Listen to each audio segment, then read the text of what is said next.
شام کے وقت وہ وہیں سیاہ رنگ کی پیروں تک چھوتی فراک اور پر سیاہ سویٹر اور سیاہ دوپٹہ اوڑھے کھڑی اس کا انتظار کر رہی تھی۔ دل ہمیشہ کی طرح ڈرا ہوا تھا۔ گاڑی رکنے پر وہ پچھلی سیٹ کا دروازہ کھولتے بیٹھ گئی تھی۔ ثقلین ابراہیم نے ایک نظر اسے دیکھا تھا اور پھر گاڑی چلانے لگا تھا۔ روزانہ کی طرح تھکن بھرا چہرہ، تکلیف بھری آنکھیں لیے باہر دیکھ رہی تھی، سر شیشے سے ٹکایا ہوا تھا۔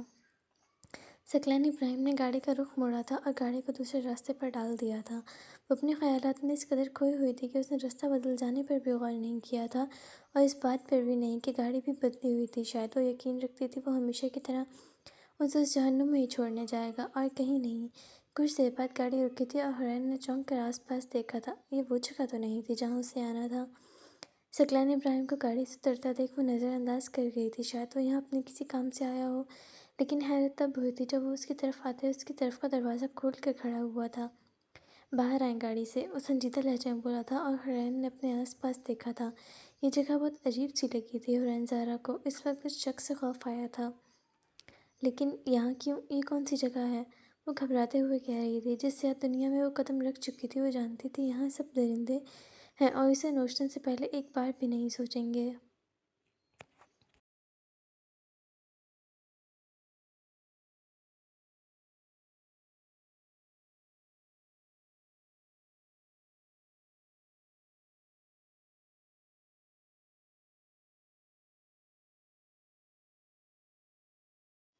جتنا کہا ہے اتنا کرو، ہم یہاں کچھ دیر تک رکیں گے اور بے فکر رہو، میں آپ کو کوئی نقصان پہنچانے کا ارادہ نہیں رکھتا۔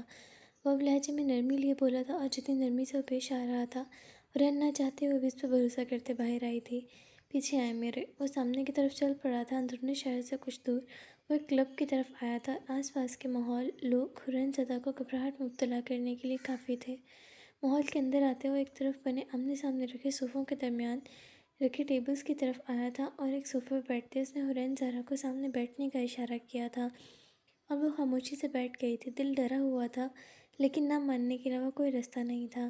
ویٹر آ کر ثقلین ابراہیم کے سامنے ایک وائن نما بوتل اور گلاس رکھ کر گیا تھا اور جیب سے سگار نکالتے اس نے لائٹر سے سگار جلایا تھا اور گہرے کش لیتے اسے دیکھنے لگا تھا۔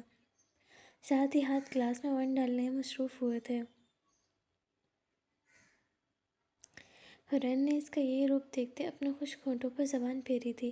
کالے رنگ کی شرٹ جس کے اوپر دو بٹن کھلے تھے، ہلکے لمبے بال ہمیشہ کی طرح پونی میں مکیت تھے، ہلکی بڑی ہوئی شیو کف اوپر کو فولڈ تھے جس سے اس کے ہاتھ کی پشت اور بازو پر ابھری رگیں واضح نظر آ رہی تھیں، لیکن اسے ثقلین ابراہیم صبح والے ثقلین ابراہیم سے بالکل مختلف لگا تھا۔ اس نے آس پاس دیکھا تھا۔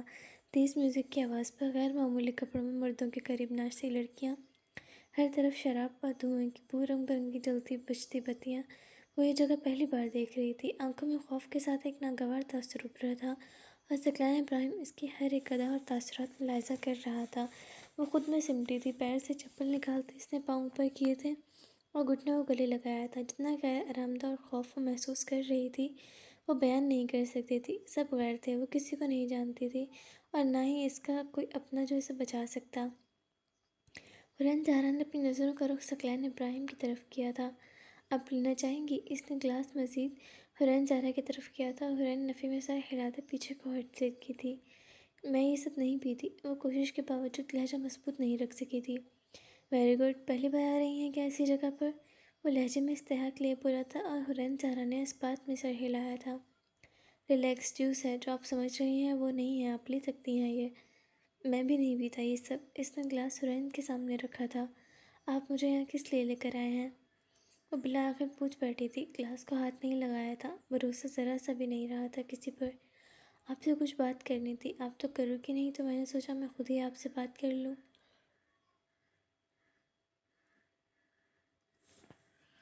وہ کندھے اچکائے لاپرواہی سے بولا تھا اور حرین کو حیرت ہوئی تھی اس کے لاپرواہ لہجے پر۔ وہ مان چکی تھی کہ وہ بکاؤ لڑکی ہے، لیکن اتنی بھی نہیں کہ کوئی بھی اس کے ساتھ جو چاہے کر سکے، وہ بھی اسے بغیر بتائے، اس کی اجازت کے بغیر اسے جہاں چاہے لے جائے، اور وہ اسے یہاں کمزور نہیں مضبوط بننا تھا۔ ہمارے درمیان اتنی شناسائی نہیں ہے، آپ مجھے میری اجازت کے بغیر کہیں بھی لے آئیں اور خود کو اس طرح ظاہر کریں کہ عام سی بات ہے۔ آپ کی میرے درمیان باتیں کب سے ہونے لگیں؟ وہ لہجے کو مضبوط رکھتے بولی تھی اور ثقلین ابراہیم اسے دیکھتا رہ گیا تھا۔ کاش وہ سچ میں اتنی مضبوط ہوتی، لیکن وہ جانتا تھا وہ اندر سے ڈر رہی ہے۔ اس کی انگلیوں کی کپکپاہٹ سب بتا رہی تھی۔ جس طرح گھٹنوں کو اکٹھا کیا خود کو گلے لگائے بیٹھی تھی، بےحد خوفزدہ تھی، اور وہ اس سے ڈر رہی ہے یہ بات اسے اچھی نہیں لگ رہی تھی۔ میرا آپ کو یہاں لانے کا کوئی غلط ارادہ نہیں ہے، ریلیکس رہیں اور مجھ سے ڈرے نہیں۔ میں آپ کو پروٹیکٹ تو کر سکتا ہوں پر نقصان نہیں پہنچا سکتا۔ وہ سگار کا ایک گہرا کش لیتے بولا تھا، اور حورین ڈھیلی پڑی تھی اور کیسے اس کے اندر کی کیفیت جان گیا تھا، وہ جو دکھانا ہی نہیں چاہ رہی تھی۔ اسے اس وقت اس شخص سے خوف آیا تھا، بے انتہا خوف، لیکن یہ خوف اس سے الگ تھا۔ میں کوئی بات نہیں کرنا چاہتی، میں آپ کو نہیں جانتی اور نہ ہی میں کسی سے جان پہچان بنانا چاہتی ہوں۔ آپ پلیز چلے جائیں یہاں سے، ہمیں جانے میں دیر ہو جائے گی۔ اسے اس شخص سے شرمندگی اور خوف دونوں محسوس ہوتا تھا۔ وہ کس قسم کی لڑکی ہے، کیا کرتی ہے، اور سب بھی اسے یہاں سے لے جانا تھا۔ وہ جانتا تھا وہ اسے انتہائی نازیبا حالت میں باس کے ساتھ دیکھ چکا ہے۔ وہ جانتا تھا کہ وہ اس کے باس کے بستر کا سامان ہے، وہ ایک طوائف ہے، اور یہی بات حورین کو اس کے سامنے شرم سے جھکاتی تھی، اور وہ اس شخص سے دور بھاگتی تھی۔ اور کہاں جانا چاہتے ہیں آپ؟ واپس اسی جہنم میں رات گزارنے؟ کیا میں نہیں دیکھتا آپ کے چہرے پر ہر صبح وہ تکلیف جو صرف جسم کے زخمی ہونے کی نہیں بلکہ روح تک کے چیتڑے اڑنے تک کی ہوتی ہے؟ اب اپنی خوشی سے اس سے بے عزت نہیں ہوتی، رات اس کے بستر پر اپنی خوشی سے نہیں گزارتی۔ آپ کے جسم پر آدھے سے زیادہ زخم اس کے اور آپ کے خود کے دیے ہوئے ہیں۔ خود کو دیکھو، اپنی عمر دیکھو، آپ کی عمر ہے یہ سب کرنے کی؟ اور نازک سے تو جان ہے، کیسے برداشت کر لیتی ہو یہ سب؟ آپ وہاں جاؤ گے اور پوری رات ایسے سہو گی، صبح نئے زخم اپنے جسم پر اور روح پر لے کر واپس آؤ گے، اور پھر ہر رات یہی سب ہوگا۔ بتاؤ جانا چاہتی ہو اب بھی وہیں؟ وہ غصے کی کیفیت میں سخت لہجے میں اس کی آنکھوں میں دیکھتے ہوئے بولا تھا، اور حورین کی آنکھوں میں نمی چھلکی تھی۔ یہ شخص چند دن میں بغیر اسے جانے اسے اس سے زیادہ جاننے لگا تھا۔ وہ نظریں جھکا گئی تھی اور وہ دھیرے سے ہاں میں سر ہلایا تھا۔ میرے پاس کوئی اور آپشن نہیں ہے، میں چاہے مروں یا جیوں، چاہے جسم کے ساتھ روح بھی زخمی ہو میری، مجھے ہر حال میں یہ کرنا ہے۔ میں چاہے برداشت کر پاؤں یا نہیں، مجھے یہ کرنا ہے۔ چند دن مزید اذیت میں رہوں گی اور پھر میں باقی کی طرح عادی ہو جاؤں گی، پھر فرق نہیں پڑے گا۔ وہ نم آواز میں بولی تھی، اس سے زیادہ وہ خود کو یقین دلا رہی تھی کہ وہ یہ کر سکتی ہے اور کرے گی۔ آپ کے پاس پہلے آپشن تھا یا نہیں میں نہیں جانتا، لیکن آج آپ کے پاس میری صورت میں ایک آپشن موجود ہے۔ چاہو تو میں آپ کو اس سب سے نکال سکتا ہوں، تھوڑا مشکل ہوگا لیکن میں کر سکتا ہوں۔ آپ کو مزید یہ سب نہیں سہنا پڑے گا۔ وہ اب کے بعد اس کی حالت دیکھتے نرم لہجے میں بولا تھا، اور حورین نے اس کی طرف دیکھا تھا۔ اب کی بار آنکھوں میں تکلیف کے ساتھ ساتھ غصہ بھی تھا۔ جب سب ختم تھا، جب وہ سب امیدیں چھوڑ چکی تھی، اوپر والے سے اپنا تعلق تک چھوڑ چکی تھی، پامال ہو چکی تھی، تب کوئی اس کی مدد کرنے کی بات کر رہا تھا۔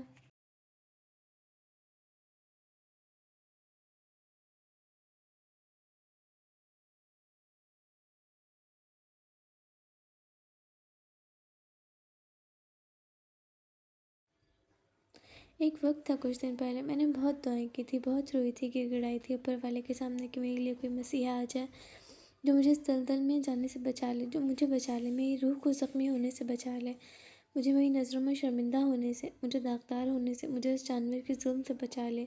لیکن کوئی نہیں آیا میرے لیے، مجھے بچانے کے لیے، اور میں اس دلدل میں گھسیٹ لی گئی۔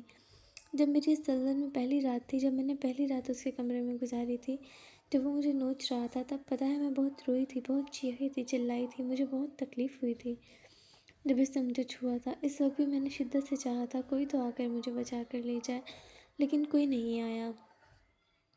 اس کی آواز رند گئی تھی، آنکھوں سے آنسو نکلتے گالوں پر بہنے لگے تھے، اور ثقلین ابراہیم کے حلق میں گرہیں پڑنے لگی تھیں۔ اس کے اندر کا گلڈ مزید جڑیں پکڑنے لگا تھا۔ اس کے انکشاف کے بعد وہ مزید گہرے گلڈ میں جا ڈوبا تھا۔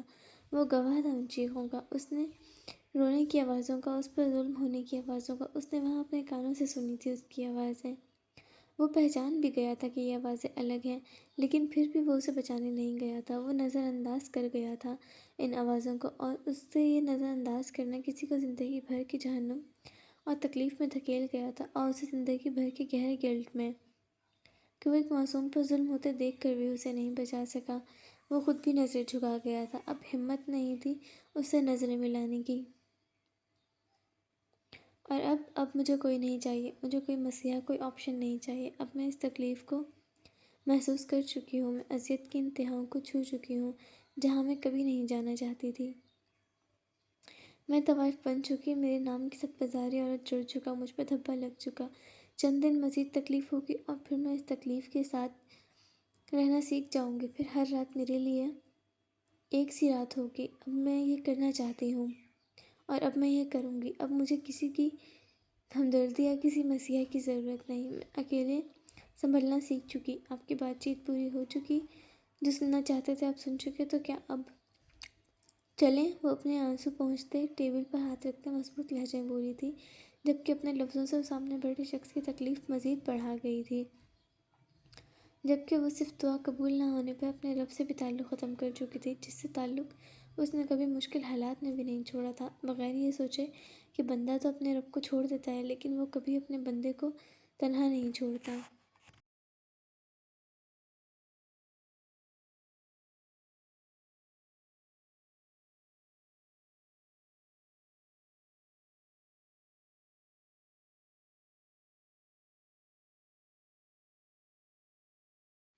صرف دعاؤں سے کچھ نہیں ہوتا، انسان کو ہاتھ پیر بھی مارنے پڑتے ہیں، خود سے کوششیں بھی کرنی پڑتی ہیں۔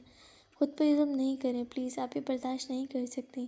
آپ کیوں ضد میں خود کو برباد کر رہی ہو؟ کیوں کرنا چاہتی ہو آپ یہ سب، اور کیوں آئے آپ اس زلزل میں؟ وہ ٹیبل پر ہاتھ رکھتے آگے کو جھکا تھا، اب کی بار لہجہ ہارا ہوا تھا، آواز میں تکلیف کے ساتھ ساتھ گزارش بھی تھی۔ وہ اس لڑکی کو ایسے اس حالت میں نہیں دیکھ پا رہا تھا، اور نہ ہی وہ اسے اس دنیا میں اس طرح اکیلے لڑتے خود کو تکلیف پہنچاتے دیکھ سکتا تھا۔ پیسے چاہیے مجھے بہت سارے، اور اس کام کے علاوہ میں اتنا پیسہ کہیں نہیں کما سکتی۔ وہ نظریں دوسری طرف پھیرے بولی تھی، اسے خود سے ہی شرمندگی ہوئی تھی پیسوں کے لیے اتنا گرتے ہوئے۔ ثقلین ابراہیم نے اسے حیرت سے دیکھا تھا، اسے دیکھ کر یا اس کے لہجے سے نہیں لگتا تھا وہ یہ پیسہ اپنی ذات کے لیے چاہتی ہے۔ اور کیوں چاہیے آپ کو اتنا پیسہ؟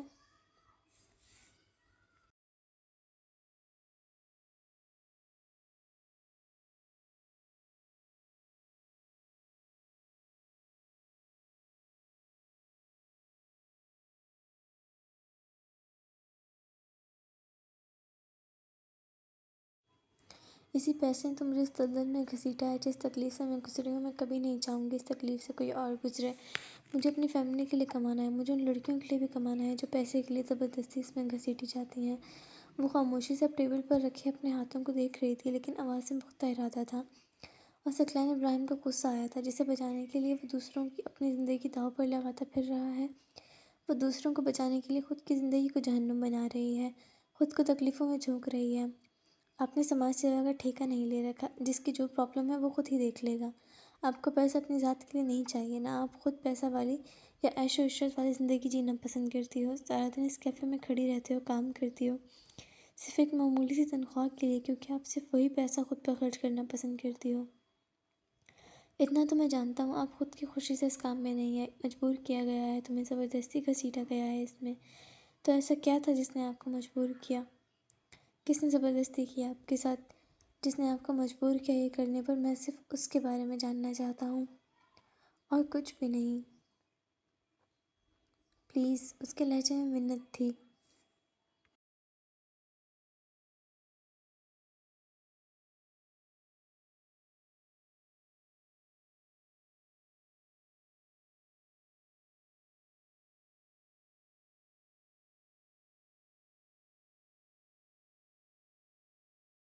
وہ مزید اس لڑکی کو اس سیاہ دنیا کا حصہ نہیں دیکھ سکتا تھا۔ اتنی عزت اور آپ کہہ کر آج تک اس نے کسی سے بات نہیں کی تھی، اور اب کس طرح کرے وہ بھی سمجھ نہیں آ رہا تھا۔ وہ تو بچپن سے اس سیاہ دنیا کا حصہ رہا تھا، جہاں کوئی بات شروع پہ برے القابات سے کی جاتی تھی، عزت جیسی چیز تک کا تو دور دور تک نام و نشان نہیں تھا۔ مجھے نہیں لگتا کہ میں آپ کو اتنے اچھے سے جانتی ہوں، یا پھر آپ پر اتنا بھروسہ کرتی ہوں کہ آپ کے ساتھ اپنی پوری زندگی کی باتیں شیئر کر دوں، اور جتنی میں کر چکی وہ بہت ہے۔ ویسے بھی آپ کیوں جاننا چاہتے ہیں اس بارے میں؟ وہ ضبط بھرے لہجے میں بولی تھی، مجھے اسے جان سے مار ڈالنا چاہتا ہوں۔ بے اختیار اس کے لبوں سے نکلا تھا، اور زارا نے پاؤں نیچے کرتے ہوئے خوف سے اسے دیکھا تھا۔ وہ شخص کیا چاہتا تھا اسے سمجھ نہیں آیا تھا، اور آپ ایسا کیوں کرنا چاہتے ہیں؟ آپ کو اتنی دلچسپی کیوں ہونے لگی میری زندگی میں؟ ہم تو ایک دوسرے کو جاننا تو دور، ایک دوسرے کا نام تک نہیں جانتے، اس نے بے اختیاری میں پوچھا تھا۔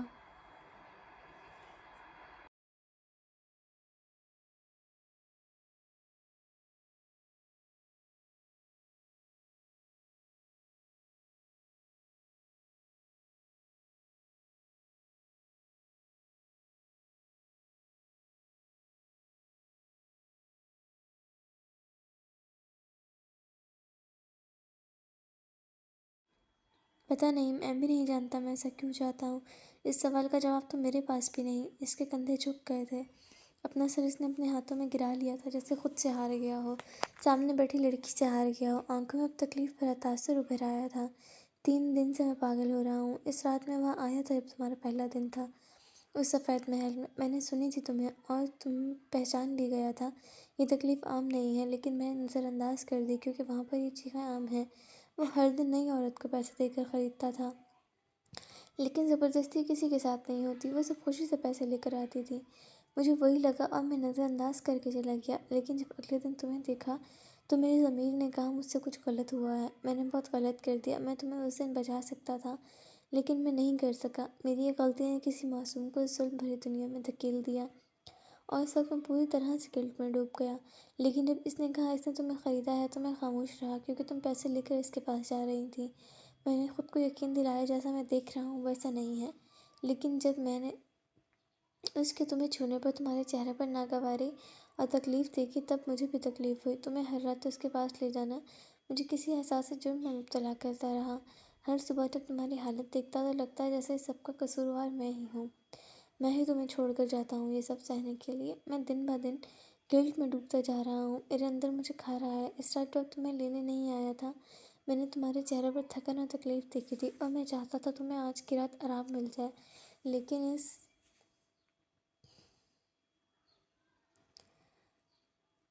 وہ اس شخص کو گالی نہیں دینا چاہتا تھا۔ اس لڑکے کے سامنے وہ گالی نہیں نکال سکتا تھا۔ اس نے تمہیں اس رات بھی وہاں بلوا لیا، اور جب تمہیں اس حالت میں اس کے ساتھ دیکھا تو مجھ سے برداشت نہیں کیا گیا۔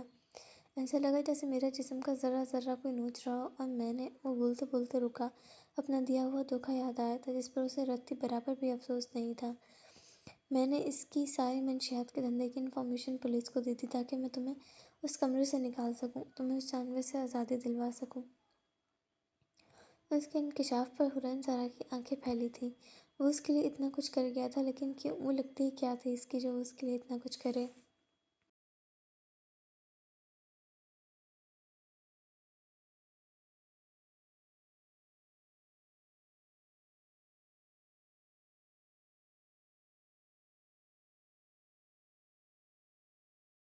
میں نہیں جانتا میں نے ایسا کیوں کیا۔ شاید مجھے لگا میں آپ کو اس رات بچا کر اپنے دل میں پل رہے گلٹ کو کچھ کم کر سکوں، لیکن نہیں کم ہوا وہ گلٹ۔ مجھ سے برداشت نہیں ہوتا جب آپ کو چھوتا، جب آپ اس کے قریب ہوتی ہو، جب وہ تکلیف دیتا آپ کو، مجھ سے برداشت نہیں ہوتا۔ میرے اندر کا گلٹ تکلیف بڑھ رہی ہے، اور وہ صرف اسی صورت میں کم ہو سکتی ہے جب میں آپ کو ان سب سے بچا لوں، ان سب سے نکال لوں۔ اس نے اپنی نم آنکھیں اٹھا کر حرین کی طرف دیکھا تھا جو اسے آنسو بھری آنکھوں سے دیکھ رہی تھی، اور ان آنکھوں میں کئی سوال تھے۔ جس دلدل میں پھنس چکی ہوں وہاں سے اب مجھے کوئی نہیں نکال سکتا، میں خود کو بھی خود نہیں نکال سکتی۔ اب واپسی ممکن نہیں۔ آپ بہتر جانتے ہیں یہ بات کہ وہ کتنا طاقتور ہے، اور ہم دونوں کیا ہیں۔ ہاں، مجھ سے زبردستی کروایا گیا، لیکن جس نے کروایا آپ اسے کچھ نہیں کہہ سکتے۔ آپ اتنی طاقت نہیں رکھتے، اور جو کچھ آپ کر رہے ہیں وہ سب چھوڑ دیں۔ آپ بہت بری طرح سے پھنس سکتے ہیں، اور وہ آپ کو جان سے مار سکتا ہے اگر اسے ذرا بھی بھنک پڑ گئی تو۔ اپنے اندر کا گلٹ نکال دیں۔ آپ نے کچھ نہیں کیا، اور میں آپ کی کچھ نہیں لگتی، نہ ہمارے درمیان اتنی آشنائی ہے کہ آپ میرے لیے کچھ کریں۔ سب کچھ یہیں روک دیں۔ میری وجہ سے کسی کو نقصان پہنچے یہ میں برداشت نہیں کر سکتی۔ میں مجبور ہوں، مجھے پیسے چاہئیں، اس لیے بھی مجھے یہ سب کرنا ہوگا۔ اب واپس چلتے ہیں، وہ ٹوٹے ہوئے ہارے لہجے میں بولی تھی۔ وہ کتنا بے بس محسوس کر رہی تھی وہ بیان نہیں کر سکتی تھی۔ آپ کو جتنے پیسے چاہیے آپ مجھ سے لے لو، میں دے سکتا ہوں آپ کو جتنے پیسے چاہیے۔ وہ اس کی طرف دیکھتے امید سے بولا تھا۔ وہ جانتا تھا وہ لڑکی کسی پر بھی آسانی سے بھروسہ نہیں کرے گی، نہ ہی کسی کا احسان لے گی، لیکن اسے اس وقت بھروسہ دلانا ضروری تھا۔ اس نے میز پر رکھے اس کے ہاتھوں کو دیکھا تھا، خوبصورت صاف شفاف ہاتھ، مخروطی انگلیاں، کلائیوں سے آگے تک آستین میں ڈھکے ہوئے صرف انگلیاں واضح تھیں۔ اس کی نظر ایک بار نہیں کئی بار ان ہاتھوں پر پڑی تھی۔ اتنے خوبصورت نازک ہاتھ اس نے کبھی نہیں دیکھے تھے۔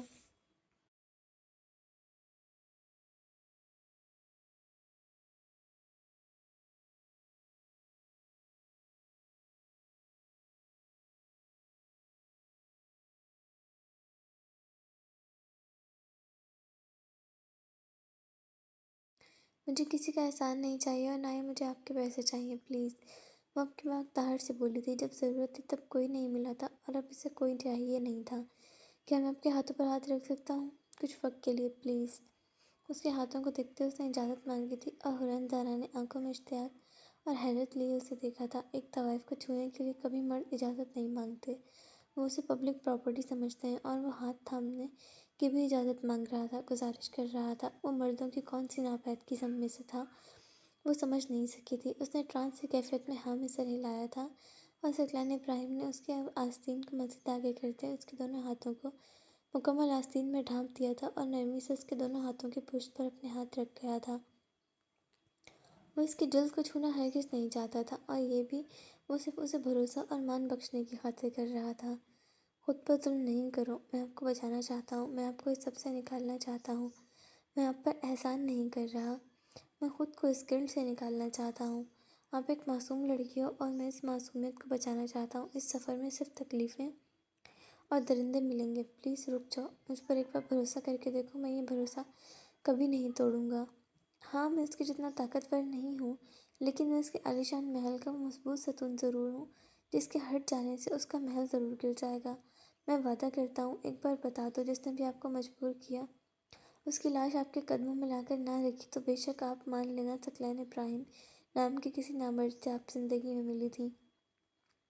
وہ اس کی آنکھوں میں دیکھتے ہوئے اعتماد سے بولا تھا اور عین زارا کی آنکھیں نم ہوئی تھیں۔ ایک امید تھی جو دل میں جاگی تھی، کیا وہ واقعی اسے بچا سکتا تھا، اسے اس شخص سے، اور اسے ختم کر کے وہ مزید اس جیسی لڑکیوں کو اس شخصی درندگی سے بچا سکتا تھا؟ کیا آپ سچ میں اسے مار ڈالیں گے جس نے مجھے برباد کیا، جس نے مجھے میری نظروں میں گرا دیا، میرے گھر والوں کی نظروں میں گرا دیا، جس نے مجھے جسمانی اذیت کے ساتھ ذہنی اذیت بھی دی؟ وہ اس کی آنکھوں میں دیکھتے امید سے بولی تھی اور ثقلین ابراہیم نے اس بات میں سر ہلایا تھا۔ سہیل باقر، وہ ایک لفظ بولی تھی اور ثقلین ابراہیم نے ضبط سے جبڑے بھینچے تھے۔ وہ شخص اس کی نظروں میں بے حد گرا ہوا تھا، لیکن اس قدر گرا ہوا نکلے گا اس نے سوچا نہیں تھا۔ وہ ایک کم عمر لڑکی کو اس کے کمرے تک آنے پر مجبور کرے گا، اسے اندازہ نہیں تھا۔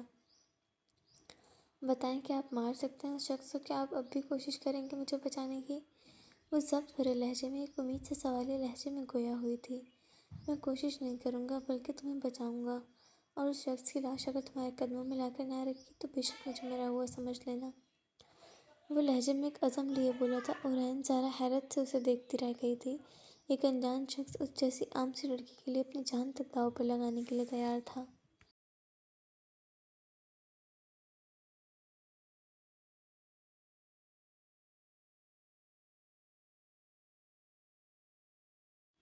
کیا تم مجھ پر اتنا بھروسہ کر سکتی ہو کہ مجھے اپنی فیملی کے بارے میں بتا سکو؟ اور ایسی کیا مجبوری رہی ہے تمہیں وہ شخص تمہیں خرید سکا؟ وہ التجائیہ اور بے حد نرم لہجے میں بولا تھا اور عین زارا نے ہاں میں سر ہلایا تھا۔ جس وقت سے وہ گزر رہی تھی اسے یہی تو چاہیے تھا، ایک سہارا جس سے وہ اپنی تکلیف کہہ سکے، اور اسے اپنے اندھیرے اور دلدل میں ڈوبتی زندگی میں ایک سہارا نظر آیا تھا۔ اس نے بولنے سے پہلے ایک گہرا سانس لیا تھا۔ وہی کہانی، پیسوں کی ضرورت اور غریب گھر۔ میری ایک چھوٹی بہن بھی ہے، وہ 17 سال کی ہے، کالج میں پڑھتی ہے۔ امی ہیں، وہ کینسر پیشنٹ ہیں، ہاسپٹلائز ہیں، پاپا مزدوری کرتے ہیں۔ سہیل باقر کی نئی تعمیر ہو رہی بلڈنگ میں مزدوری کرتے تھے۔ میں سیکنڈ ایئر کی ایف ایس سی کی اسٹوڈنٹ تھی اور کیفے میں پارٹ ٹائم کام کرتی تھی تاکہ گھر کے خرچ میں کچھ مدد ہو جائے۔ مما کے علاج کے لیے کافی سارے پیسے چاہیے تھے اور بابا نے سہیل باقر سے پیسے مانگے تھے اور اسے دے دیے تھے۔ بابا کا خیال تھا اپنی مزدوری میں سے پیسے کٹواتے رہیں گے، لیکن بابا پڑھے لکھے نہیں تھے۔ سہیل باقر نے ان سے کانٹریکٹ سائن کروایا تھا۔ وہ نہیں جانتے تھے کہ وہ انہیں 50% منافع پر رقم دے رہا ہے جو انہیں 3 مہینے میں واپس کرنی ہوگی، ورنہ وہ 2 گنا قیمت بڑھ جائے گی۔ بابا پیسے لیتے رہے مما کے علاج کے لیے۔ وہ 2 سے 3 لاکھ کی رقم بڑھ کر کروڑوں میں جا پہنچی، اور ایک دن اس نے گھر آ کر رقم کا مطالبہ کیا۔ ہمارے پاس اتنے پیسے نہیں تھے۔ کئی مہینے تک ہم رقم اکٹھی کرتے رہے، لیکن ہر مہینے وہ رقم بڑھ جاتی تھی، اور 2 ہفتے پہلے اپنے چند آدمیوں کے ساتھ اس نے گھر آ کر ہم دونوں میں سے کسی ایک کا مطالبہ کیا۔ بابا اپنی دونوں بیٹیوں میں سے کسی ایک کو اسے دے دیتے تو وہ قرض معاف کر دے گا اور باقی کے مما کے علاج کے پیسے بھی وہ دے گا، ورنہ وہ ہم سے سب کچھ چھین لے گا۔ اس کی نظریں مجھے ہمیشہ غیر آرامدہ کرتی تھیں، لیکن ہم کچھ کر نہیں سکتے تھے۔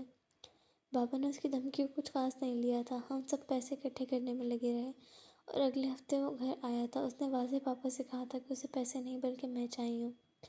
بابا نے صاف انکار کر دیا تھا، اپنی بیٹیاں کسی کو نہیں دے سکتے، لیکن وہ انکار پر طیش میں آ گیا تھا اور اس نے بابا کو بہت مارا، اتنا کہ ان کے بازو کی ہڈیاں تک 3 جگہ سے ٹوٹ گئیں اور پاؤں اور ٹانگ کی ہڈیاں بھی ٹوٹ گئیں۔ ہم نے بہت کوشش کی بابا کو بچانے کی، لیکن اب تھیں تو وہی کمزور لڑکیاں، ہم کچھ نہیں کر سکیں۔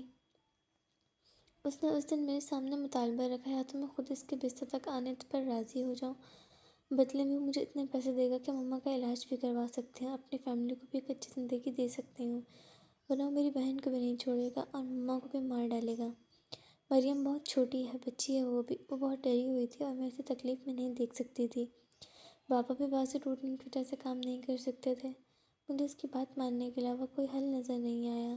اگر مجھے خود کو قربان کر کے میری ماں کو زندگی مل سکتی ہے، میرے گھر والوں کو اچھی بے خوف زندگی مل سکتی ہے، تو میں یہ کر سکتی ہوں۔ اور اس دن کے بعد سے گھر والے تو سکون میں آ گئے، لیکن میرا سکون برباد ہو گیا۔ ساری رات تکلیف جھیلنے کے بعد جب میں صبح گھر جاتا ہوں تو بابا مجھ سے نہیں ملتے، وہ میری طرف دیکھتے بھی نہیں، وہ شرمندہ ہوتے ہیں، وہ جانتے ہیں ان کی غلطی کی بنا پر میں پوری رات کہاں گزار کر آتی ہوں۔ مریم میرے پاس نہیں بیٹھتی، وہ مجھ سے بات نہیں کرتی، اسے لگتا ہے وہ بڑی بہن کے لیے کچھ نہیں کر سکتی۔ مما سے جا کر ملنے کا حوصلہ نہیں رہا کیونکہ وہ پہچان جائیں گی میرے چہرے کو دیکھ کر۔ میں خود کو آئینے میں دیکھ کر نظریں نہیں ملا پاتی۔ تم صحیح تھے، میرے جسم پر آدھے سے زیادہ زخم میں نے خود کے دیے ہوئے ہیں۔ میں خود کو جتنا بھی نوچ لوں، لیکن ہر صبح اس کا زہر بھرا لمس اپنے جسم سے نہیں مٹا پاتی۔ آج تک کسی غیر کی نظریں بھی خود پہ برداشت نہیں کی تھی، اور اب میں حرام ہو چکی ہوں۔ وہ حرام لمس مجھے کاٹتا ہے، مجھے ہر وقت سانپ کی طرح میرے جسم پر رینگتا ہے، لیکن میں کچھ نہیں کر سکتی۔ اس نے اپنے ہاتھ اس کے ہاتھوں تلے نکالتے اپنے آنسو پونچھے تھے، اور اس کی حالت دیکھتے ثقلین ابراہیم کو اپنا دل کٹتا ہوا محسوس ہوا تھا۔ اس کا لفظ اس کے دل پر خنجر کی طرح پیوست ہوا تھا۔ وہ دونوں ایک دوسرے کے لیے انجان تھے، لیکن پھر بھی ایک دوسرے کے سامنے اپنا دل کھول کر بیٹھے تھے۔ ثقلین ابراہیم نظریں جھکا گیا تھا، وہ اس کے آنسو صاف کرنا چاہتا تھا، اسے تسلی دینا چاہتا تھا، لیکن اسے اختیار نہ تھا، اور نہ ہی اسے اندازہ تھا ذرا سی نرمی اور شفقت پر وہ اپنے دل کا حال اس کے سامنے اس طرح کھول دے گی۔ آج اسے اپنی سوچ پر افسوس ہوا تھا۔ لازمی تو نہیں ہر لڑکی بس خوشی اور پیسے کی خاطر اس سیاہ دنیا میں آتی ہو، مجبوریاں بہت کچھ کرواتی ہیں۔ آپ کی فیملی کی ذمہ داری سب میری۔ میں وعدہ کرتا ہوں دوبارہ آپ کو تکلیف بھرا لمس اپنے جسم پر نہیں جھیلنا پڑے گا۔ اس کا لہجہ مضبوط تھا، وہ اب مر تو سکتا تھا، لیکن اس تک وہ اسے دوبارہ نہیں جانے دے گا۔ کیا آپ سچ کہہ رہے ہو؟ مجھے دوبارہ اس کے پاس نہیں لے کر جاؤ گے؟ ہونٹوں کو بھینچے وہ معصومیت سے بولی تھی، اور ثقلین ابراہیم نے اس بات میں سر ہلایا تھا۔ لیکن وہ بہت برا ہے، وہ گھر تک آ جائے گا، وہ پھر سے سب کو مارے گا، وہ آپ کو بھی مار دے گا۔ اب کی بار حرین زہرا کو خوف نے جکڑا تھا، وہ جانتی تھی آزادی اتنی آسانی سے نہیں مل جاتی۔ آپ ان سب کی فکر نہیں کرو، وہ دوبارہ آپ کو اور آپ کے گھر والوں کو نقصان نہیں پہنچا سکتا۔ یہ سب مجھ پر چھوڑ دو، میں سنبھال لوں گا، ریلیکس رہو۔ وہ اسے تسلی دیتے ہوئے بولا تھا، اور حرین زہرا نے اپنے دونوں ہاتھ واپس ٹیبل پر رکھے تھے۔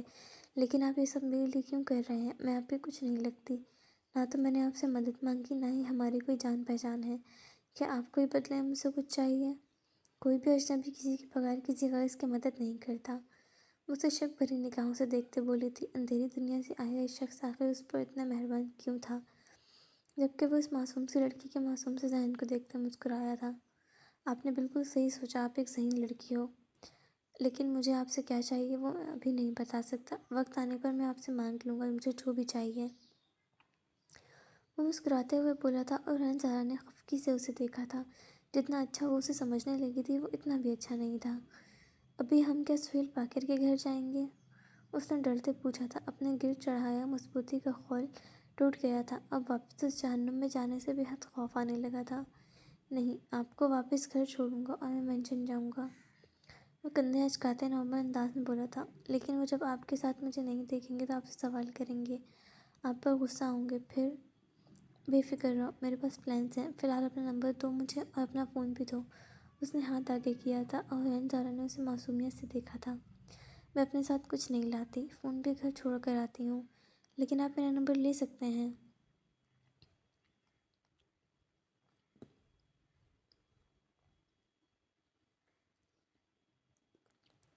ثقلین ابراہیم نے اپنا فون اس کے آگے کیا تھا، اور حرین نے جلدی سے فون پکڑتے اس میں اپنا نمبر ڈائل کیا تھا۔ چلو چلیں، وہ اٹھ کھڑا ہوا تھا، اور حرین زہرا بھی اپنی چپل پہنتے اس کے پیچھے چل پڑی تھی، لیکن چہرے پر آج تھکن، ڈر، خوف نہیں، امید تھی۔ وہ روڈ پر گاڑی سے ٹیک لگائے کھڑا تھا، اس گاڑی سے جس میں وہ ابھی ابھی حرین زہرا کو گھر چھوڑ کر آیا تھا۔ وہ گاڑی اس کی نہیں بلکہ اس کے ساتھی اس کی جگریہ شہزاد کی تھی۔ سامنے روڈ کے بیچ میں ثقلین ابراہیم کی گاڑی کھڑی تھی اور اس سے کچھ فاصلے پر شہزاد ایک ٹرک میں ڈرائیونگ سیٹ پر بیٹھا تھا۔ اوکے کا اشارہ ملنے پر شہزاد نے وہ ہیوی ٹرک سٹارٹ کیا تھا اور پوری سپیڈ سے چلاتے ہوئے اس نے وہ ٹرک ثقلین ابراہیم کی گاڑی میں دے مارا تھا۔ گاڑی کا فرنٹ بہت بری طرح کچل گیا تھا، شیشے ٹوٹ گئے تھے اور ثقلین ابراہیم نے ایک افسردہ نظر اپنی گاڑی پر ڈالی تھی۔ اس کی پسندیدہ گاڑی تھی جو اس نے اپنی پہلی کمائی سے خریدی تھی، اور آج یہ گاڑی ابھی اس نے اس انجان لڑکی کے لیے قربان کر دی تھی۔ ٹرک بند کرتے وہ اتر آیا تھا اور ثقلین ابراہیم کے پاس آ کھڑا ہوا تھا، جو افسوس بھری نگاہوں سے اپنی گاڑی کو دیکھ رہا تھا۔ اب اور کیا کرنا ہے؟ اس نے مسکراتے ہوئے ثقلین ابراہیم کی طرف دیکھ کر کہا تھا۔ گاڑی میں ایک کانچ کی جوس کی بوتل پڑی ہے، وہ اٹھا کر پوری قوت سے میرے سر پر دے مار۔ ثقلین ابراہیم کا کہنا تھا کہ وہ زور زور سے کہکے مارتے ہنس پڑا تھا۔ ثقلین کا یہ روپ واقعی دلچسپ تھا۔ وہ کور اپ اسٹوریز بنانے میں بھی اتنا ماہر ہوگا، اسے اندازہ نہیں تھا، اور ایک لڑکی کے لیے اپنا سب کچھ قربان کر دینے اور خود کو بھی قربان کر دینے کے لیے تیار ہو جائے گا، وہ بھی جس کا نام تک اسے نہیں معلوم، اور وہ اس سے محبت کرتا ہے، اسے اندازہ نہیں تھا۔ اب ایکسیڈنٹ کو مکمل تو دکھانا پڑے گا، ڈریسنگ بھی پڑی ہے گاڑی میں، وہ بھی تمہیں کرنی ہے ابھی۔ ثقلین ابراہیم معصومیت سے آنکھیں پٹ پٹاتے ہوئے شہزاد سے گویا تھا، جو مزید ہنستے ہنستے دوہرا ہوا تھا۔ یہ دن بھی دیکھنا پڑے گا تمہارے ساتھ، اندازہ نہیں تھا۔ تمہارے لیے میں ڈاکٹر بننے کے لیے بھی تیار ہوں، لیکن یہ بوتل اپنے سر پر تم خود مار لو، میں تمہیں نہیں مار سکتا۔ اپنی آنکھوں سے نکلتا پانی اس نے صاف کیا تھا اور گاڑی سے بوتل نکالتے اسے پکڑائی تھی، اور ایک لمحے کی دیری کیے بغیر ثقلین ابراہیم نے بوتل اپنے سر میں دے ماری تھی، اور شہزاد کا منہ صدمے سے کھلا رہ گیا تھا، اور ساتھ میں ثقلین ابراہیم کی حالت دیکھتے اسے تکلیف بھی ہوئی تھی۔ کچھ کرچیاں سر میں چبھ گئی تھیں، اور جوس کے ساتھ ساتھ خون نے بھی ثقلین ابراہیم کے چہرے اور کپڑوں کو بھر دیا تھا۔ کتنے ظالم ہو تم! وہ خفگی سے بولتے گاڑی سے ڈریسنگ نکالنے کا سامان نکال لایا تھا، اور اسے گاڑی کے بونٹ پر بٹھاتے وہ اس کی ڈریسنگ کرنے لگا تھا۔ جو سب تم کر رہے ہو، تمہیں اندازہ بھی ہے تم کتنے برے پھنس سکتے ہو اس میں؟ میں نہیں پھنسوں گا، میں پلان کو اس حساب سے ترتیب دوں گا۔ جب اسے یہ سب معلوم ہوگا کہ یہ سب کرنے والا میں ہوں، تب تک وہ پوری طرح سے برباد ہو چکا ہوگا، وہ اس قابل ہی نہیں رہے گا وہ مجھے یا اسے کچھ کر سکے۔ لیکن پھر بھی وہ چلاک اور پاورفل آدمی ہے، اس کے کئی پالتو اور وفادار کتے ہیں، اگر پھنس گئے تو کیا کرو گے؟ تم ہو نا میرے لیے، تم نکالو گے مجھے پھر اس مصیبت سے؟ وہ شہزاد کی طرف دیکھتے بولا تھا، اور شہزاد نے منہ پھلایا تھا۔ تم کوئی موقع نہیں چھوڑنا مجھے استعمال کرنے کا۔ ٹھیک ہے، جیسا آپ کا حکم۔ وہ بھی سر کو خم دیتے مسکرایا تھا۔ ویسے تم یہ سب اس لڑکی کے لیے کیوں کر رہے ہو؟ اس کی اپنی مصیبت ہے، اسے خود فیس کرنا ہے، تو تم کیوں اپنی جان کو مشکل میں ڈال رہے ہو؟ جانتے ہو اس کا انجام بہت برا ہو سکتا ہے، وہ اس کی فکر میں بولا تھا۔ جانتا ہوں میں اس کا انجام، لیکن وہ اکیلی شریف لڑکی ان ذلیل طاقتور لوگوں کا مقابلہ نہیں کر سکتی۔ اگر کر سکتی تو اتنے دن جہنم میں گزارنے سے بہتر وہ اسے اسی رات قتل کر دیتی جب اس نے اس کی فیملی اور اسے نقصان پہنچانے کی کوشش کی تھی، لیکن اب اس کے لیے یہ کام میں سر انجام دوں گا۔ وہ کندھے اچکاتے لاپرواہی سے بولا تھا، جیسے یہ کوئی عام بات ہو۔ اور تم اس کے لیے یہ سب کیوں کرنا چاہتے ہو؟ وہ متجسس ہوا تھا۔ پتہ نہیں، مجھے لگتا تھا کہ وہ لڑکیوں کو ان کی مرضی سے خریدتا ہے، مجھے اندازہ نہیں تھا وہ لڑکیوں کو مجبور کر کے، ان کے ساتھ زبردستی کر کے، ان کی زندگیاں برباد کر کے انہیں اس کالے دھندے میں مجبور کرتا ہے۔ میں صرف اسے نہیں بچانا چاہتا، میں اس ظلم کو بھی ختم کرنا چاہتا ہوں۔ میں نہیں چاہتا مستقبل میں مزید معصوم لڑکیاں ایسے ظلم کا شکار ہوں۔ وہ خبیث جب جب اسے ہاتھ لگاتا ہے میرا خون کھول اٹھتا تھا، دل کرتا تھا اسے مار ڈالوں، لیکن اب میں اپنے دل کی خواہش ضرور پوری کروں گا، اسے ہر اس گناہ کی سزا دوں گا، اس سے ہر تکلیف کا بدلہ لوں گا جو اس نے اس لڑکی کو دی۔ اتنی پیاری اور معصوم سی ہے وہ تو، اسے تو ہاتھ لگانے سے بھی ڈر لگتا ہے۔ پتہ نہیں اس پر اتنا ظلم کیسے کر لیا اس نے، اور اس نے سہ کیسے لیا۔ آنکھوں میں جنون و تکلیف لیے بولا تھا، اور شہزاد کو بہت کچھ برا ہوتے محسوس ہوا تھا۔ اس کی آنکھوں میں اس لڑکی کے لیے یہ جنون، سب کچھ تباہ کر دینے کا عزم، یہاں تک خود کو بھی۔ اس کی ڈریسنگ مکمل کرتے وہ دونوں کار میں بیٹھے تھے اور سفید محل کی راہ لی تھی۔ مینشن میں شہزاد ابراہیم ثقلین ابراہیم کو سہارا دیے داخل ہوا تھا، جہاں سہیل باقر پہلے ہی ثقلین ابراہیم اور حورین کے انتظار میں بیٹھا تھا۔ ثقلین ابراہیم کو اس حالت میں آتا دیکھ اس کے ماتھے پر ناگوار بل آئے تھے۔ اس کے پیچھے اس نے حورین زارا کو دیکھنے کی کوشش کی تھی، جو کہیں نہیں تھی۔ ثقلین ابراہیم کو دیکھتے اسے پہلی پریشانی یہی ہوئی تھی، اگر حورین زارا بھی زخمی ہوئی تو؟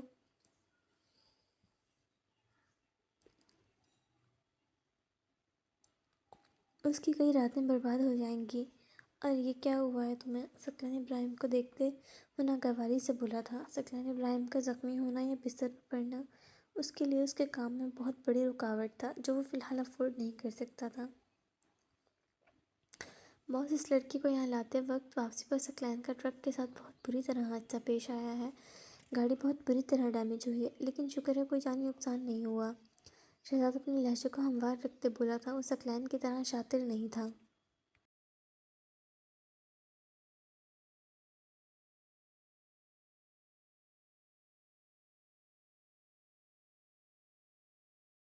اور وہ لڑکی، وہ ٹھیک ہے، اسے کیوں نہیں لایا تم لوگ اپنے ساتھ؟ وہ بے چینی سے بولا تھا۔ اس کے لہجے میں اس لڑکی کے لیے بےتابی دیکھتے ثقلین کی آنکھوں میں خون اترا تھا، لیکن وہ خود پر قابو پا گیا۔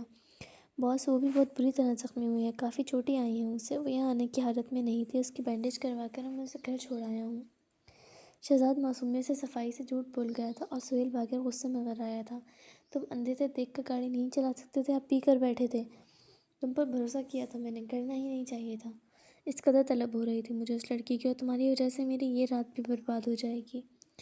2 دن بعد اس لڑکی کو تم یہاں لے کر، چاہے وہ جس حالت میں بھی ہو۔ وہ غصے میں ثقلین پر چیختے وہاں سے جا چکا تھا، اور شہزاد نے سکون کا سانس لیا تھا اور خفگی بھری نظروں سے ثقلین ابراہیم کی طرف دیکھا تھا، جب شہزاد کا ہاتھ کندھے سے ہٹاتے آرام سے صوفے پر بیٹھ رہا تھا، لیکن چہرے پر پریشانی واضح تھی۔ صرف 2 دن؟ 2 دن کے بعد کیا کرو گے تم نے سوچا ہے؟ ہر بات تو ایکسیڈنٹ نہیں کروا سکتے تم اپنا اور اس کا۔ وہ ثقلین کے پاس بیٹھتے فکر مندی سے بولا تھا۔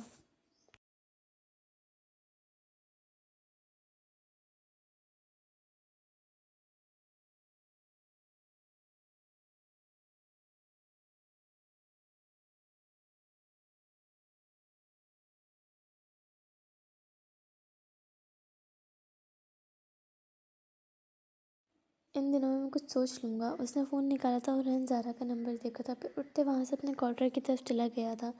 اسے حرین سے بات کرنی تھی۔ آج اتنے دن بعد وضو کرتے، دوپٹہ باندھتے اس نے جائے نماز بچھائی تھی۔ کتنے دنوں بعد وہ آج نماز پڑھ رہی تھی۔ سلام پھیرتے اس نے دعا کے لیے ہاتھ اٹھائے تھے، اور آج ایک بار پھر آنکھوں سے آنسو بہہ نکلے تھے۔ وہ ہاتھوں میں چہرہ چھپائے پھوٹ پھوٹ کر رو دی تھی۔ اپنی غلطی کا شدت سے احساس ہوا تھا، شرمندگی علیحدہ تھی۔ اس نے اپنے رب کو چھوڑ دیا تھا، لیکن اس نے اپنے بندے کو نہیں چھوڑا تھا۔ اس کے رب نے آج بھی اس کے لیے مدد بھیجی تھی، اور وہ بھی ایسی جگہ سے جہاں سے اس کا وہم و گمان بھی نہیں پہنچ سکتا تھا۔ حالانکہ ان دنوں میں اس نے ایک بار بھی اپنے رب کو نہیں پکارا تھا، لیکن پھر بھی وہ اسے نہیں بھولا تھا۔ آخر اسے اس دنیا کی جہنم سے نجات مل گئی تھی۔ رو رو کر جب وہ اپنا دل ہلکا کر چکی تو اپنے رب کا شکر ادا کرتے، اس سے معافی مانگتے وہ اٹھ کھڑی ہوئی تھی۔ جائے نماز طے کرتے ایک علیحدہ جگہ رکھی تھی، اور دوپٹہ کھول کر شانوں پر پھیلایا تھا۔ کمرے میں داخل ہوتے اپنی بالکنی میں گیا تھا۔ موبائل پر حرین زارا کی کال جا رہی تھی، اور حرین زارا نے دوسری بیل پر ہی کال اٹھا لی تھی، جیسے وہ انتظار میں ہو۔ السلام علیکم، وہ دھیمی آواز میں بولا تھا۔ بات کا آغاز کرنا اس نے ہی مناسب سمجھا تھا، ورنہ وہ خاموش لڑکی کہاں کچھ بولتی تھی۔